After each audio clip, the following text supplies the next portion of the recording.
എൻ്റെ പാർട്ടി എന്താണോ എന്നോട് ചെയ്യാൻ പറഞ്ഞത് അതാണ് ഞാൻ ചെയ്തത്. എൻ്റെ പേരിനൊപ്പം കോൺഗ്രസ് എന്ന ഒരു ടാഗും കൂടെ വരുമ്പോൾ മാത്രമാണ് എനിക്കൊരു മേൽവിലാസം ഉണ്ടായുള്ളൂ എന്നാണ് ഞാൻ കരുതുന്നത്. അതുകൊണ്ട് തന്നെ ആ മേൽവിലാസത്തെ കളങ്കപ്പെടുത്തുന്ന ഒന്നും തന്നെ എൻ്റെ ഭാഗത്തുനിന്ന് ഉണ്ടാവില്ല. എൻ്റെ പാർട്ടി നടത്തുന്ന ഒരു മഹായുദ്ധമാണ് കേരളത്തിൽ നടത്തുന്നത്. ആ മഹായുദ്ധം നടത്തുമ്പോൾ കേരളത്തിൽ ഉണ്ടാവേണ്ട ഒരു അനിവാര്യതയുണ്ട്. കാരണം ഞാനടക്കമുള്ള ആളുകൾ കഴിഞ്ഞ കുറേ കാലമായി ഈ നാട്ടിലെ കമ്മ്യൂണിസ്റ്റ് സർക്കാരുകൾക്കെതിരെയും BJP സർക്കാരുകൾക്കെതിരെയും സാധാരണ പ്രവർത്തകരോടൊപ്പം സമരങ്ങൾ നടത്തി വരികയാണ്. ഒട്ടേറെ ആശയപ്രചരണങ്ങൾ നടത്തി വരികയാണ്. ഇപ്പോൾ അതൊരു പഞ്ചായത്ത് ഇലക്ഷൻ്റെ പടിവാതിൽക്കൽ വന്ന് നിൽക്കുകയാണ്. അതോടൊപ്പം തന്നെ ഒരു നിയമസഭാ തെരഞ്ഞെടുപ്പിൻ്റെ പടിവാതിൽക്കലാണ് കേരളം എത്തി നിൽക്കുന്നത്. ഈ തിരഞ്ഞെടുപ്പ് എന്ന് പറയുന്നത് കോൺഗ്രസ്സിന് ഏറ്റവും സുപ്രധാനമായ ഒന്നുകൂടിയാണ്. അതുകൊണ്ട് തന്നെ കേരളത്തിൽ ഒരു പ്രവർത്തനം തുടരണമെന്നായിരുന്നു എൻ്റെ ആഗ്രഹം. മുന്നേയും അങ്ങനെ തന്നെയാണ് ആഗ്രഹിച്ചിരുന്നത്. ഞാൻ ഈ പ്രഖ്യാപനം വന്നതിന് ശേഷം ബഹുമാനപ്പെട്ട നേതാക്കന്മാരോട് അഭ്യർത്ഥിക്കാൻ ആഗ്രഹിക്കുകയാണ്. എനിക്ക് കേരളത്തിൽ തുടരാനുള്ള ഒരു അവസരം തരണമെന്ന് ഞാൻ അഭ്യർത്ഥിക്കുകയാണ്. യൂത്ത് കോൺഗ്രസിൻ്റെ ദേശീയ നേതൃത്വം ഒരു തീരുമാനമെടുത്തിരിക്കുകയാണ്. സ്വാഭാവികമായിട്ടും ഞാനടക്കമുള്ള യൂത്ത് കോൺഗ്രസ് സഹപ്രവർത്തകർ ഞങ്ങൾ കാലങ്ങളായി യൂത്ത് കോൺഗ്രസിൽ പ്രവർത്തിച്ചു വരുന്നതാണ്.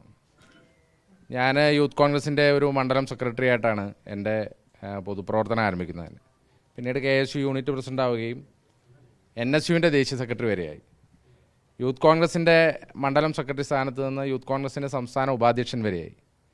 ഞാനിത് ഒക്കെ ആകുമ്പോൾ എനിക്ക് ഏറ്റവും കൂടുതൽ കടപ്പെട്ടിരിക്കുന്നത് ശ്രീ രാഹുൽ ഗാന്ധിയോടാണ്. കാരണം അദ്ദേഹം യൂത്ത് കോൺഗ്രസിനുള്ളിൽ തുടങ്ങി വെച്ച ജനാധിപത്യപരമായ ഒരു തെരഞ്ഞെടുപ്പ് പ്രക്രിയ, ആ തെരഞ്ഞെടുപ്പ് പ്രക്രിയയിലൂടെയാണ് ഞാനടക്കമുള്ളവർ ഒട്ടേറെ ആളുകൾ ഞങ്ങൾ കടന്നു വന്നത്.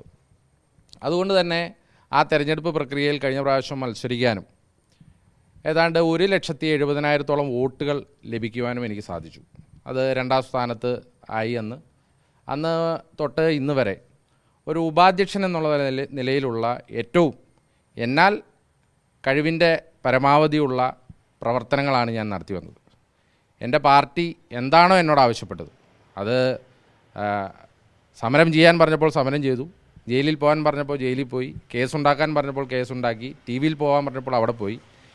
എൻ്റെ പാർട്ടി എന്താണോ എന്നോട് ചെയ്യാൻ പറഞ്ഞത് അതാണ് ഞാൻ ചെയ്തത്. എൻ്റെ പേരിനൊപ്പം കോൺഗ്രസ് എന്ന ഒരു ടാഗും കൂടെ വരുമ്പോൾ മാത്രമാണ് എനിക്കൊരു മേൽവിലാസം ഉണ്ടായുള്ളൂ എന്നാണ് ഞാൻ കരുതുന്നത്. അതുകൊണ്ട് തന്നെ ആ മേൽവിലാസത്തെ കളങ്കപ്പെടുത്തുന്ന ഒന്നും തന്നെ എൻ്റെ ഭാഗത്തുനിന്ന് ഉണ്ടാവില്ല. എൻ്റെ പാർട്ടി നടത്തുന്ന ഒരു മഹായുദ്ധമാണ് കേരളത്തിൽ നടത്തുന്നത്. ആ മഹായുദ്ധം നടത്തുമ്പോൾ കേരളത്തിൽ ഉണ്ടാവേണ്ട ഒരു അനിവാര്യതയുണ്ട്.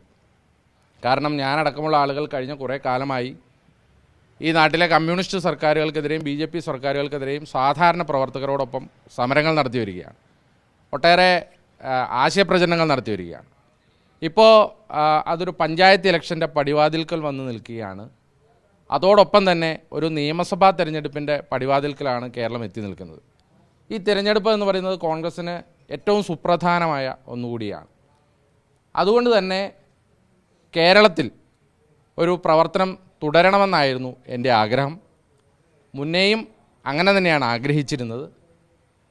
ഞാൻ ഈ പ്രഖ്യാപനം വന്നതിന് ശേഷം ബഹുമാനപ്പെട്ട നേതാക്കന്മാരോട് അഭ്യർത്ഥിക്കാൻ ആഗ്രഹിക്കുകയാണ്. എനിക്ക് കേരളത്തിൽ തുടരാനുള്ള ഒരു അവസരം തരണമെന്ന് ഞാൻ അഭ്യർത്ഥിക്കുകയാണ്.